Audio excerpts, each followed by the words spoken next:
The deadly stabbing happened Friday night at Santana Row when a 15-year-old was stabbed to death.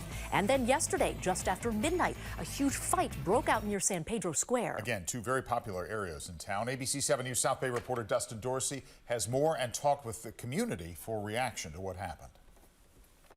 A busy three-day weekend in San Jose highlighted by crime in two of the city's most popular entertainment districts. Two separate events led to officers injured, arrests made, and the death of a 15-year-old boy. I think it's surprising because usually I feel safe walking around here. Yeah, definitely surprising. This area I've always thought was super safe. San Jose police are still searching for suspects of an altercation that turned deadly Friday night. Just after 7 p.m. on Valentine's Day, a 15-year-old boy died from a stabbing along Olson Drive at the back end of Santana Row. Businesses had to close early due to the large crime scene. Pretty much from our front door. It was busy. Yeah, the restaurants were busy. There were still people eating over at El Jardín. So we had to shut down our store a little early and the whole street had to be shut down. Another employee of a nearby restaurant saw the whole thing play out but preferred to remain off camera. She told us 5 teenagers were chasing a young couple in front of these shops, and a fight broke out across the street in front of the NetApp campus on Olson Drive. She saw the 15-year-old get stabbed and run towards the parking garages before collapsing just a few steps away. Things